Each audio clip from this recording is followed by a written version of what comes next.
Salut tout le monde, j'espère que vous allez très bien. Bienvenue dans le deuxième podcast de mon podcast Le crime d'aujourd'hui qu'on peut retrouver sur plusieurs plateformes.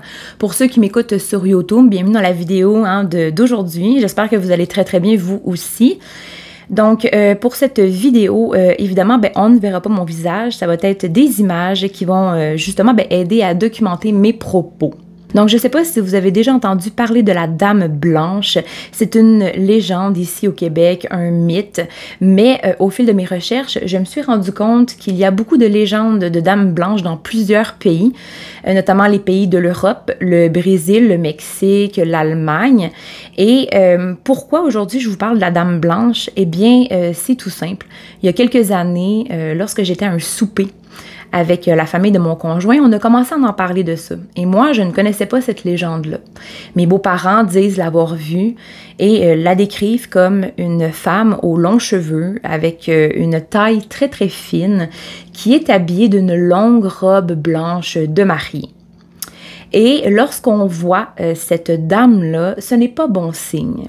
Lorsqu'on voit cette dame-là, eh bien, c'est un signe que la mort est imminente ou qu'une mauvaise nouvelle est imminente.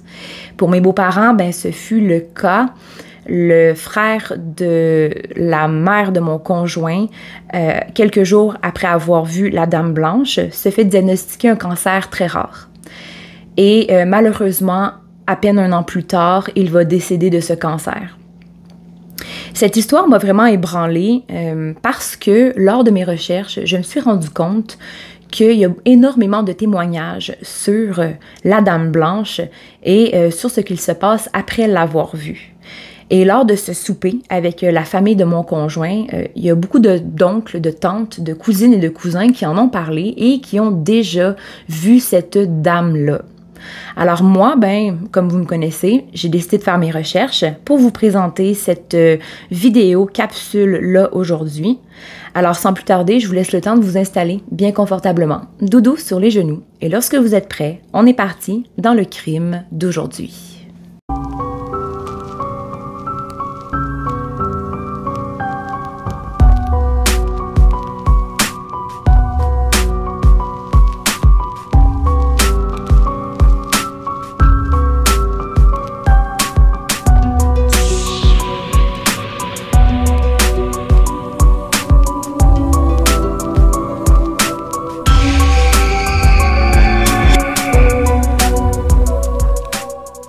Pour connaître cette légende de la Dame Blanche, il faut remonter le fil du temps jusqu'à l'été 1759, alors que Mathilde Robin, qui vit sur la côte de Beaupré située à Québec, est pleinement heureuse.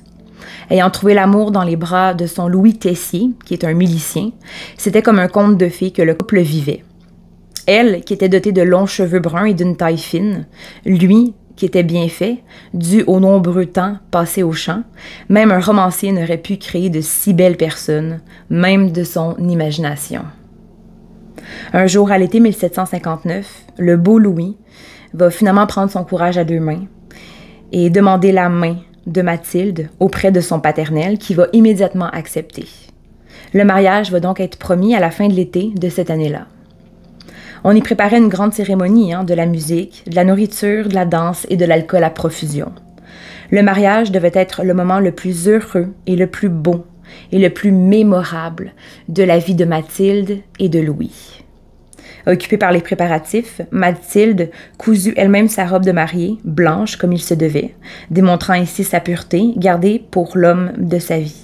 Entremêlant de la soie et de la dentelle, par ses mains les plus délicates, tout devait bien se passer. Elle chantait, elle était heureuse. Mais des rumeurs vont commencer à planer sur les habitants de Québec. On y raconte que les Anglais veulent s'emparer de la ville et l'assiéger.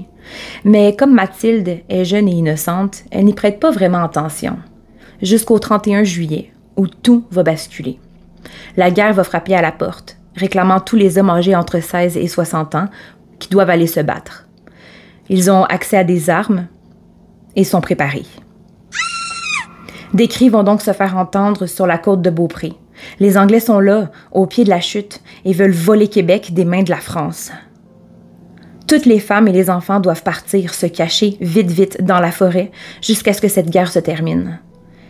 Comme chaque homme courageux, voulant protéger son endroit, Louis embrasse Mathilde et lui promit de revenir très vite, que la guerre ne durera pas des mois. Il promet également de la rejoindre et que tout irait bien et que leur mariage allait avoir lieu. La bataille de la chute Montmorency dura seulement quelques jours. Au travers d'un sombre ciel gris, la terre parsemée de soldats français et anglais qui étaient morts au combat, des cris de joie se font tout de même entendre car les hommes revinrent enfin auprès de leur famille. Les Français avaient donc gagné. Le cœur rempli de joie, mais serré, Mathilde attendit. Debout dans cette forêt, elle attendit encore et encore. Mais au travers des hommes, regagnant la forêt, Louis n'apparaissait pas. Tandis que tous les hommes regagnent le village, accompagnés de leurs femmes et de leurs enfants, Mathilde est toujours là, à attendre, lorsqu'un commandant s'approche d'elle et lui apprend la triste nouvelle. Debout dans cette forêt, elle comprit que Louis ne reviendrait pas comme les hommes. Elle n'avait donc pas tenu sa promesse. Il était décédé sur le champ de bataille, tué par les Anglais, pour son village, pour son pays. Folle de rage, de douleur, mais surtout de tristesse, Mathilde repartit vers chez elle. Déversant toutes les larmes de son corps sur la belle robe de mariée qu'elle devait porter, elle décida de l'enfiler, comme prise dans un deuil qu'elle ne pourrait pas surmonter. Prise dans sa douleur d'un amour déchu, elle regagna la chute Montmorency où avait lieu la bataille, au même endroit où Louis et elle aimaient tant se promener. Mathilde Robin regarda au bas de la chute, là où son cher Louis avait perdu la vie. Elle lui avait dit oui, à la vie, à la mort. Mais comme la vie lui avait arraché son Louis, elle dit oui à la mort. Sans hésiter, sachant que son cœur de jeune femme était brisé, elle se laissa tomber comme un oiseau qui déploie ses ailes. Pendant sa chute, son voile vola au vent et alla se déposer sur les rochers. Peu après le suicide de la future mariée, une nouvelle chute apparut. On l'appela le voile de la mariée. Voilà que 2 siècles plus tard, cette chute est toujours là, et qu'au haut de cette chute, à la nuit tombée, nous pouvons apercevoir le fantôme de Mathilde, recherchant encore l'amour déchu de son beau Louis. On nous met également en garde de ne pas trop s'approcher de la mariée et de ne pas essayer de la toucher, ni même de toucher sa robe, car tous ceux qui ont essayé et tenté de le faire ont péri dans une mort brutale, cruelle et très douloureuse. Donc voilà, c'est ainsi que se termine cette légende de la femme blanche. Je ne sais pas si vous n'avez déjà entendu parler, dites-moi si c'est le cas. Si vous, dans le pays où vous m'écoutez, vous avez sensiblement la même légende, n'hésitez pas à m'écrire la vôtre, votre légende de votre Dame Blanche, parce que comme mentionné au début de la vidéo, en effet, tous les pays ont une légende qui parle de leur propre Dame Blanche, donc c'est toujours intéressant d'en savoir un peu plus. Et pour cette mini-capsule, c'est terminé pour moi. J'espère que vous l'avez aimé. N'hésitez pas à mettre un pouce en l'air, à commenter, à vous abonner. Et sur ce, on se retrouve pour un prochain crime. D'ici là, prenez grand soin de vous et de ceux qui vous entourent. Ciao, ciao!